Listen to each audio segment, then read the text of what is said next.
Hello, and welcome back to Parley, the show where you folks support the other stuff I make by paying me monthly to talk about the topic of your choice. And this month, EyePatchNotes has requested some discussion on shipping containers, well, living in shipping containers. EyePatchNotes says, shipping containers, or intermodal containers. Truly a marvel of efficiency and necessity, roughly standardized to 8 by 20 or 8 by 40 feet. Shipping containers are structurally sound and stackable by design. Precise and predictable proportions proceed to prove their physical properties. Probably. With but indirect and educated observations, for I have nothing else, what are the captain's thoughts on a home built of shipping containers? Domestic buildcraft questions. How would atypical accommodations affect maintenance and self-sufficiency? Financials aside, what are some rough breaking points for working through a custom solution when proven existing solutions are available? And related, how might one determine if a solution is good enough? I'll get back to those in just a minute. A seed planted early in the Parley author's formative anime years, the prospective character of Chaos Head, not recommended, lived a shut-in gamer life in a shipping container. Surely a throwaway notion to emphasize the character's eccentricity, yet it became a curiosity and an aspiration that lasts through today.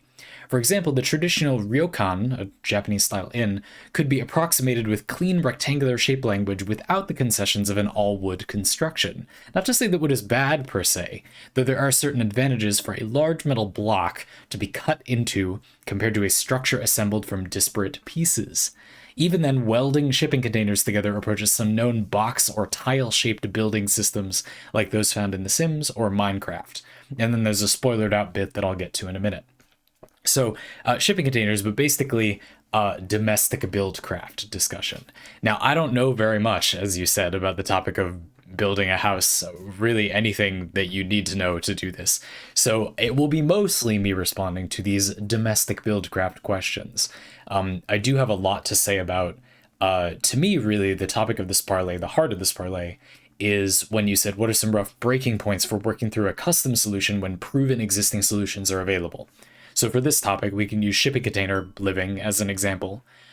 How would you determine whether it's like worth living in shipping containers as opposed to you could just buy a domicile of some normal stature, maybe most equivalent to an RV or a tiny home.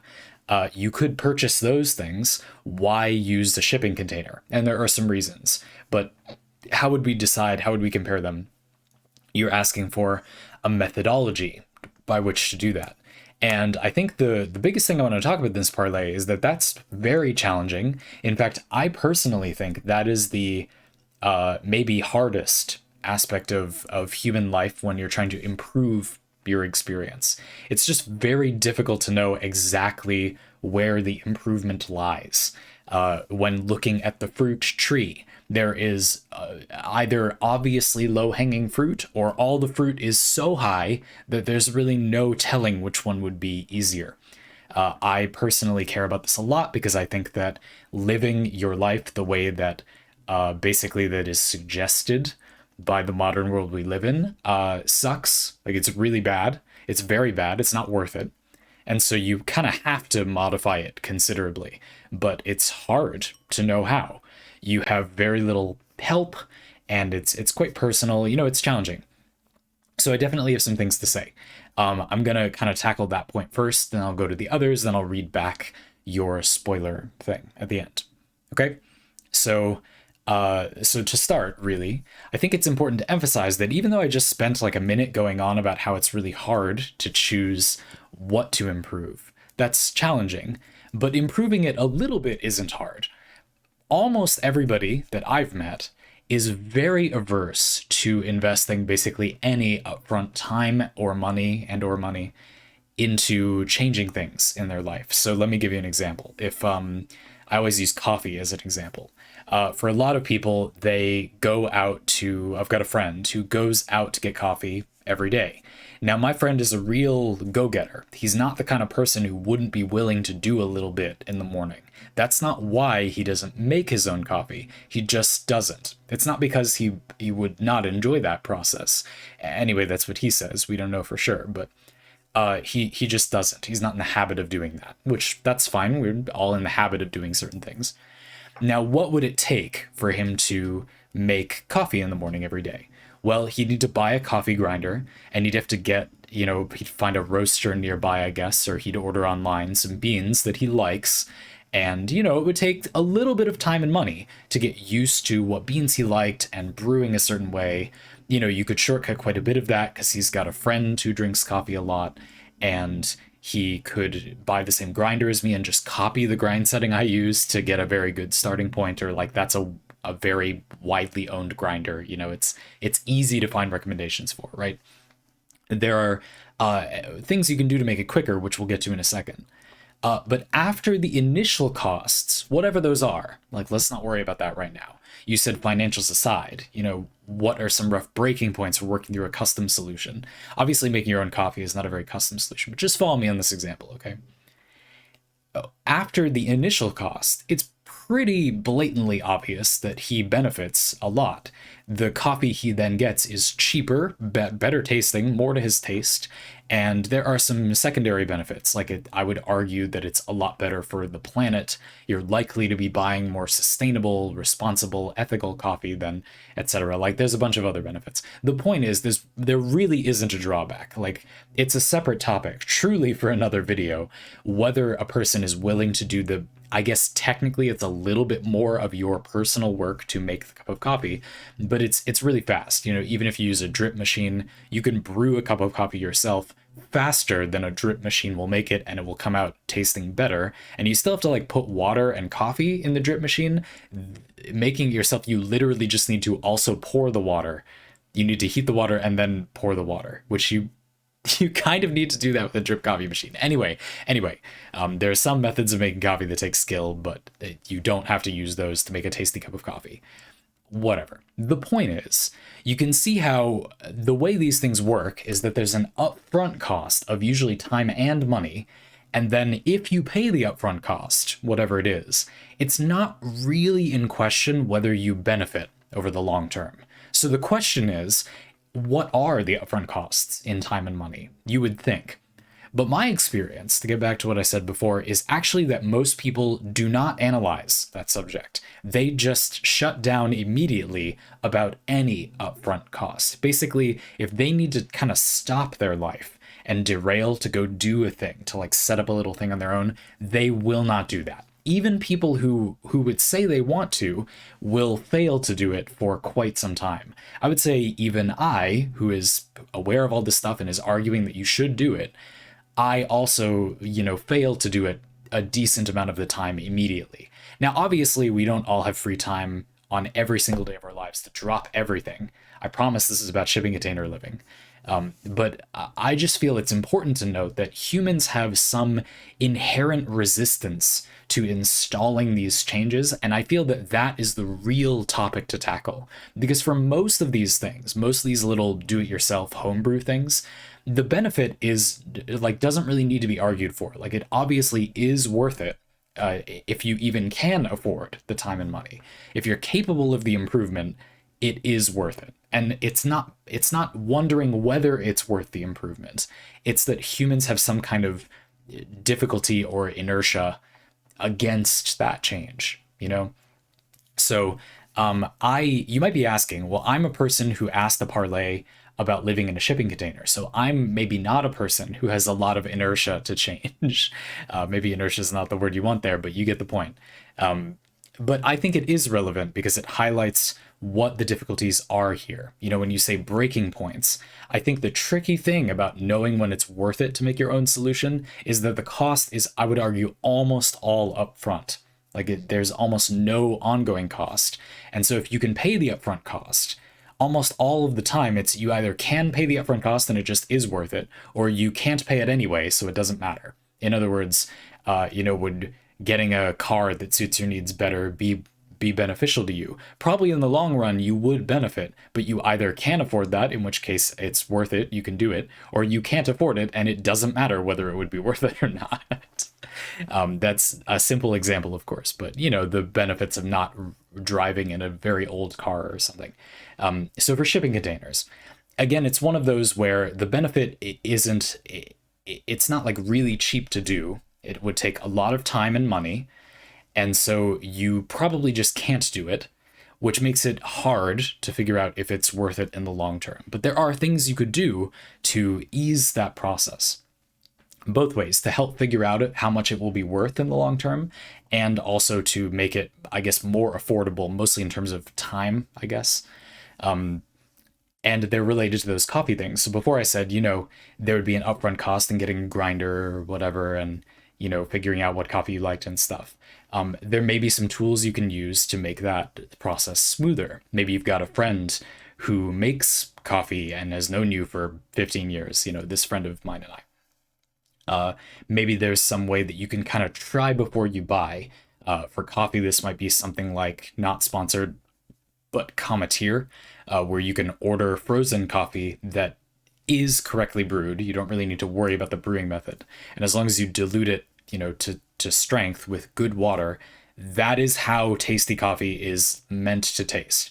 And then you kind of like it or you don't, Cometeer doesn't offer really every style of coffee, in my opinion, and their brewing process does bring out certain flavors, but you get the point. Anyone who actually does that, just keep in mind, it isn't like every way coffee can taste, but I do still think that's a good method. For a shipping container house, I guess the equivalent of this would be like renting a place like Airbnb or whatever other service, not sponsored, obviously, to try out. You could maybe live in one for a few days, and see how it is. Now, for shipping container living, I think one of the biggest points is actually kind of the all-weather situation. I would want to live in a shipping container for every season, like in every climate that my locale has. And, I live in New England, and so there's a few of them, is what I'm getting at. It is very dry sometimes. It is very, very humid sometimes. It's very hot sometimes, and it's very cold sometimes. It gets colder and hotter and more and less humid in other places. But the extremes of weather here are high. It's not a very stable climate. It changes a lot. There's places where it's more like that, but there's a lot of different temperatures here. So if it's comfortable, it's working out in the winter, that doesn't make me feel much better. I would really want to see it in the summer and the fall and the spring and etc.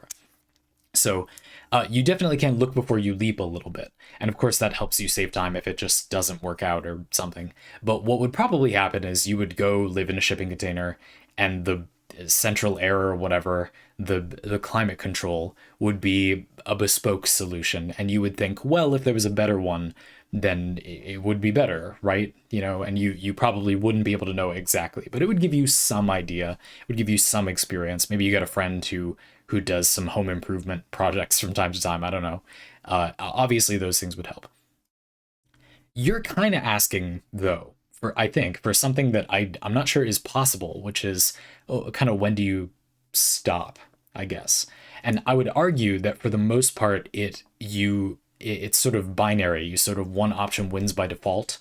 And so fortunately, there is little need, in my opinion, to have a system by which you determine when to cut it off, because you usually just have no choice at some point. So for example, if you build a shipping container home, you need to set up plumbing and electricity and almost certainly internet. And you kind of have to do those things. And then you probably then run out of money. And so you got to do climate control. And then that's it. That's what you're doing.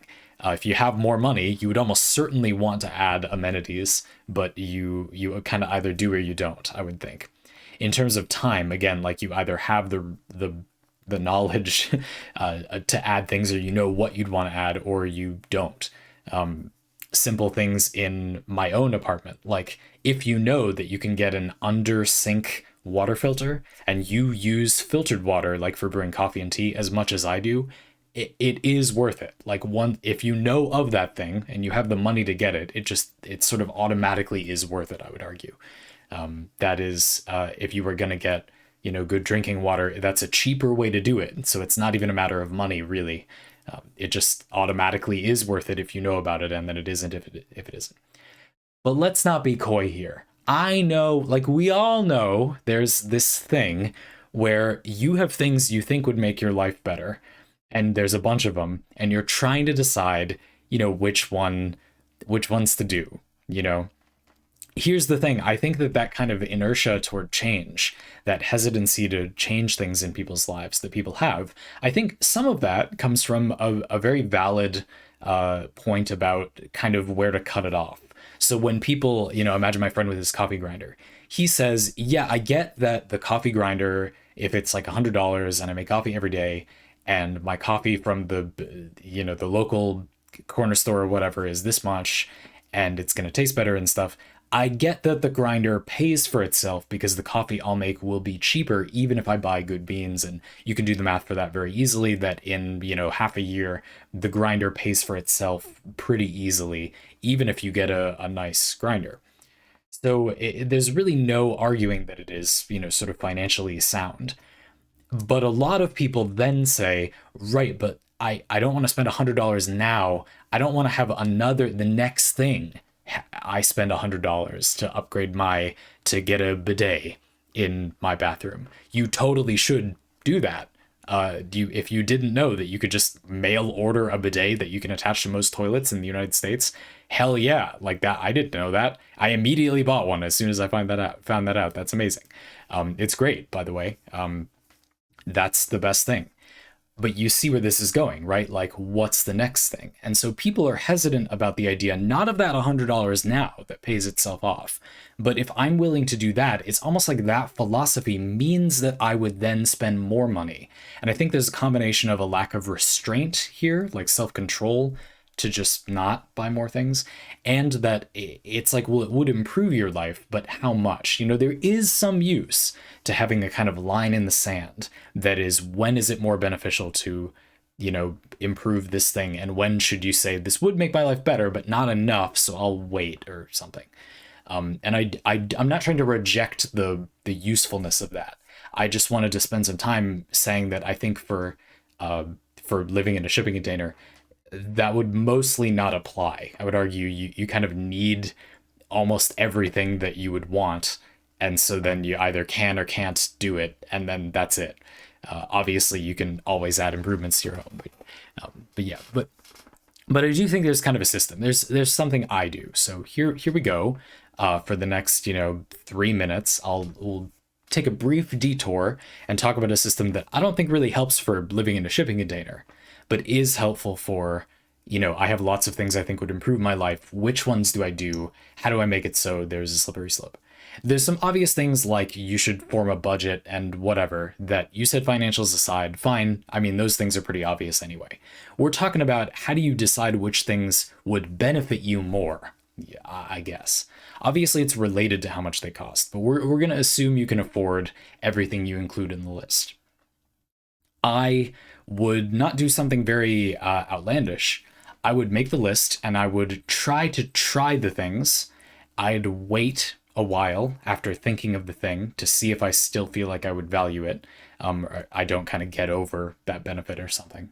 And I would, of course, look for other solutions.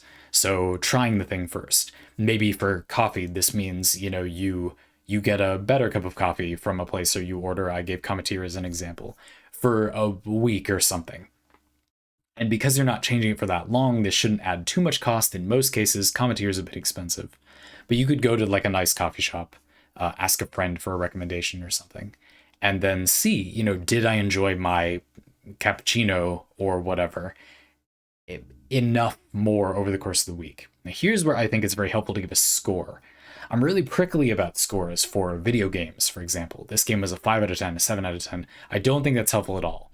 Here, I think it is helpful because this is something that is hard to quantify, and you saying you liked it or not really doesn't capture what you're looking for, which is how much did you like it. I do feel like this is a place where giving things a score is very helpful. My partner is very positive about things, and so tends to speak of things like she kind of thought they were pretty good or only okay. And so sometimes I don't really know where she sits with the thing, and I ask her to score the thing, which is very helpful. You often get a score from her that is rather unexpected for how it sounded like she felt about the thing. I really do think this is very helpful. I try to do it myself too. So scoring that, maybe your cappuccino, the better cappuccino every day for a week, you say that was a 4 out of 10. It was better. 4 out of 10 is not bad. It's just, it was okay. You wouldn't mind it. And then you look at the financials and you see, oh, well, that would save me money. If I'm willing to just pay the upfront time cost, there's really no reason not to do it, basically. So then you can compare just that upfront time cost to anything else with a negligible financial cost that also ranks similarly. So maybe you go to eat once a week more for a month, and you decide, how much is that worth it to me? But that costs a lot more than cooking at home if you have the ingredients. But after that upfront cost, cooking yourself is much cheaper, and where I live anyway, it's often tastier than going out to eat at a kind of mid-tier restaurant. You can make better food, and it'll be, to your taste. And so that one might be a 5 or 6 out of 10. You did enjoy going to the restaurant, and there's a social element. It's not just about the food, and we all know that stuff. But you decide, well, but that costs money that the 4 out of 10 doesn't, and so I'll say that one kind of wins because it's sort of free by comparison. I like it a similar amount to going out to eat. Not a ton, but similar to a thing I would have paid for, but this one doesn't cost money in the medium to long term. So I'll do this one, maybe you'd say. That would be the methodology by which I would sort of put a line down and say, here's what I'm willing to do, here's what I won't. Here's ideas I have for stuff that are just too much right now. Little things like, the kettle that I use downstairs isn't as nice as this one, but it's like, it can heat water. Come on, I can figure it out. I don't need something better. But if I had, enough money, then I guess eventually that equation would change, but I don't see that happening. If there was a friend doesn't want their better for pouring kettle anymore, sure, I would benefit from it if that eliminates the financial element, but it's not worth, I'm not going to buy a third kettle. I didn't buy a second kettle, it's my partner's, but you get the point. So I think that pretty thoroughly answers that one. Now, again, for shipping containers, I think it's hard. It is hard. I think that when you do the math out, I would imagine that your shipping container house is probably of a similar financial bracket to you have the hardware store like build and deliver a shed on site, and then you convert that into a small house. That's a commonly cited, relatively cheap way to kind of build a house without building a house per se. There's a lot you still have to do, but it's a lot cheaper than building a house. Sure. I think the challenge with the shipping container thing is really deciding whether living in a shipping container would be worth it. And so here's where I'm going to click the spoiler part and kind of tackle those other two questions about a solution being good enough, the atypical accommodations thing, and hopefully using that information. I'm hoping the spoiler is going to be about what you like about living in a shipping container. We can determine, in some way, we can think about whether living in a shipping container seems worth it. And then I think once you have decided that it is, what you should do, how much you should commit to living in a shipping container, kind of decides itself, I guess. But for smaller things, I think that system I explained before it's nothing sophisticated, but it's better than nothing. Giving things some kind of quantifiable score and thinking about the logistics feels like a good way to do it. Budgeting money as well as time, I wanted to say, set aside a half hour every week to just improve little things in your space. And you probably won't run out of things that you can do at a relatively low cost in time and money. Anyway, let's click the spoiler part and see what we got. So the things we're going to be tackling in this final bit are how would atypical accommodations affect maintenance and self-sufficiency? Like how would living in a shipping container make it difficult to do the things you do when you live in a house? And related, how might one determine if a solution is good enough? This is sort of related to the breaking point thing, but I think it's different for living in a shipping container. It's not so much about breaking points, in my opinion, as much as looking at the benefits of living in a shipping container and deciding if the thing you can get not living in a shipping container is good enough, or if this is better. So, EyePatchNotes says, the Parley author dreams of, among other features, a 3-story plus basement, open concept home with a laundry chute, wide elevator, horizontally opening garage, observation tower / library, and a cheese cave. Ah, yes, a cheese cave. Every home comes standard with a cheese cave these days, especially when you build it in a shipping container. So, just to be clear, you said 3 story plus basement, which means we're putting a shipping container in the ground and then we're putting 3 shipping containers on top of it. Interesting. Okay. A laundry chute is practical, EyePatchNotes continues. No lugging attire and bedding from the second floor and up. Wide elevators and horizontal garage doors pre-approve large items like furniture for interfloor travel. Having a vertical lookout tower and cheese cave are clearly optional niceties. That is romance of dreaming, after all. Let us not consider the cost and legality of it quite yet. I was gonna say the cheese cave thing I have some concerns about. Anyway, let's not. We truly don't have time. That, even more than that other topic, is really something for another time. Um, so I want to tackle the good enough thing first. The laundry chute thing. My situation right now is, I've got my open closet that has been adapted to a stream setup where it's a Pirate Cove dock thing, and my outfits are in the shipping crates, and then I put them in the hamper, which is over there, kind of hidden out of camera, and the washer and dryer are right there. Like, they're just right outside the door. You turn around, there they are. You don't always in every home have the option to have your washer and dryer be on the same floor, like really close to where your bedding is, I suppose. But to be blunt, I sort of feel like the laundry chute thing is, if you weren't living in a shipping container, we'll get to that in a second. I just don't think that has that much value compared to, perhaps it would be possible to change next to the laundry. Like, there, for a lot of people's spaces, there isn't really a reason, for example, if they were downstairs, that I couldn't just change downstairs. It would be, I guess, marginally less convenient sometimes. But I feel like that feels replaceable. With a lot of people living on different floors, I begin to see the merit in having a chute that just puts all the laundry in one place. I definitely think laundry doing, especially when you work from home, is a big add. Having it not be that you have to go somewhere to do laundry is a major, for me anyway, because I am my own boss and I could work more time during that time. For me, there's a big financial incentive to having my laundry be at home and get done quick.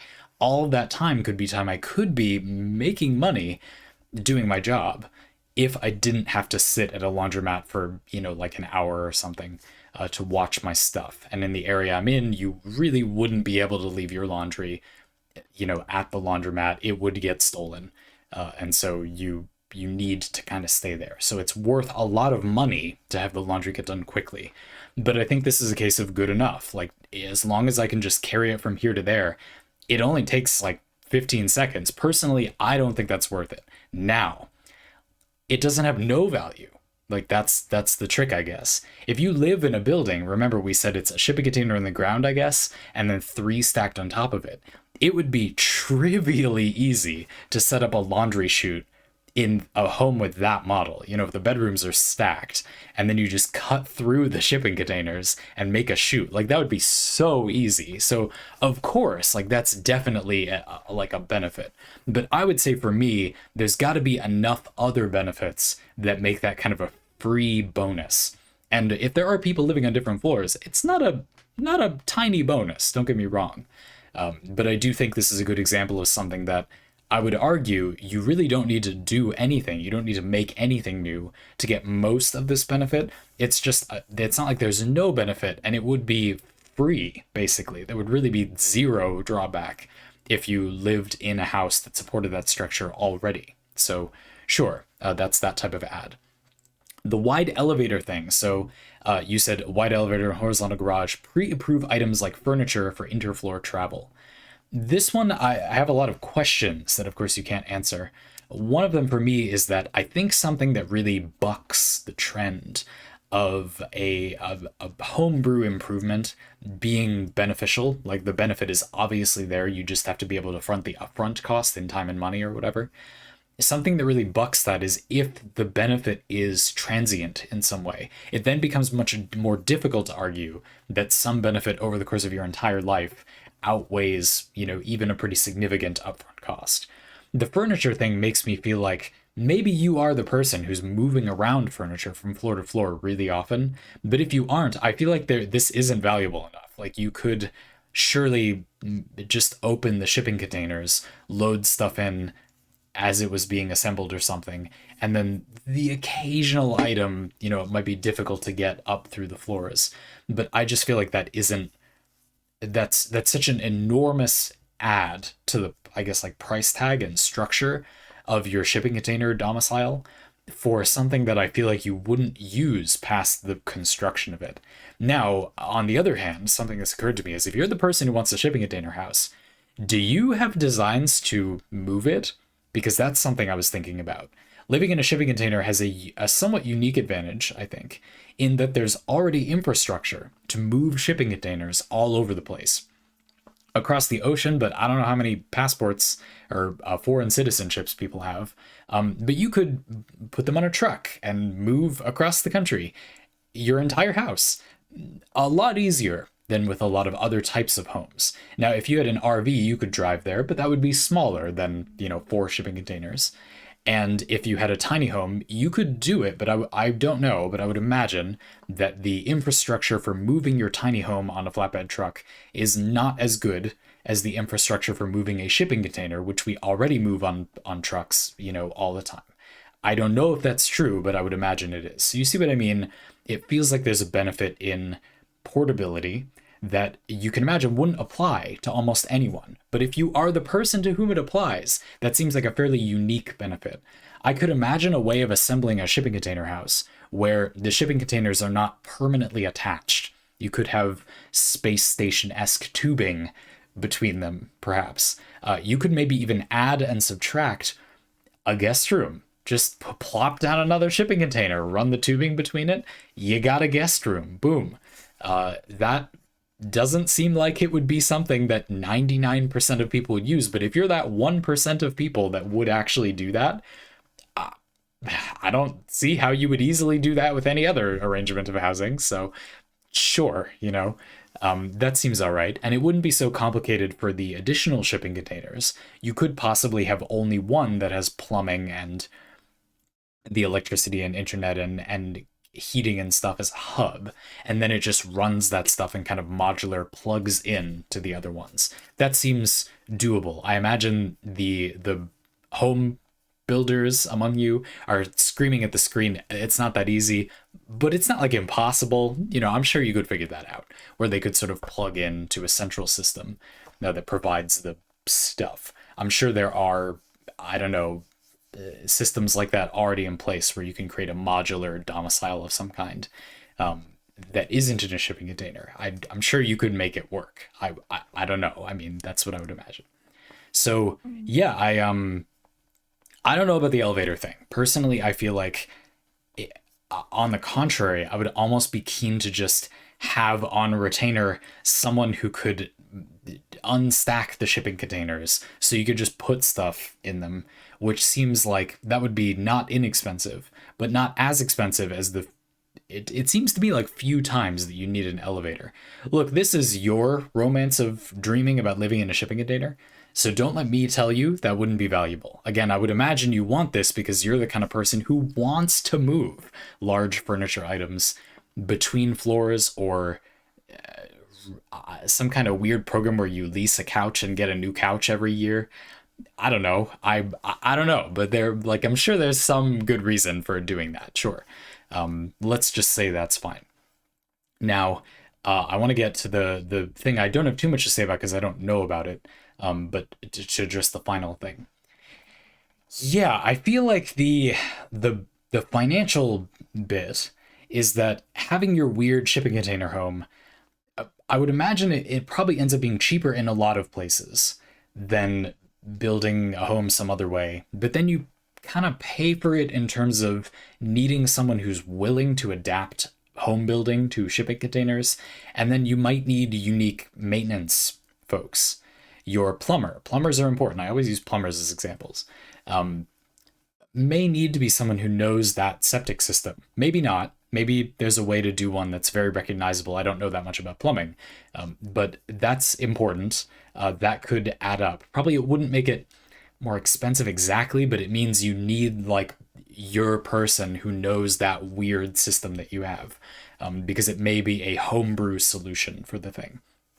I think in practice, this basically means you're going to need to understand it yourself. So there's a big time cost where there's a unique reason that you need to know how it works and spend some time, several months, learning how to manage a home that way. Speaking from my own experience, my recording setup for videos is kind of a homebrew. It is made of pieces that are pretty normal. I didn't program anything myself necessarily, but the way you operate it is unique to me. At least to my knowledge anyway, there aren't like a bunch of other people doing this recording method. So if there's something wrong with it, or when I put that ship onto the stream for the moments in the breaks in the live streams where I go hit the restroom and there's the archive parlay segment, those, like that ship coming onto the screen, I finagled that myself. I didn't read a guide on how to do it. I sort of came up with, I'm sure other people have thought of it too, the relatively uncomplicated, but still a little awkward way to get that to work and not make your stream lag like crazy. And there's several problems. So if something breaks, there is no one to fix it except for me. Now, for me, like I'm self-employed, that's kind of how it is anyway. But for a lot of people, I do think that would be a unique cost to doing the thing yourself, that you can't, it's always your problem, you know?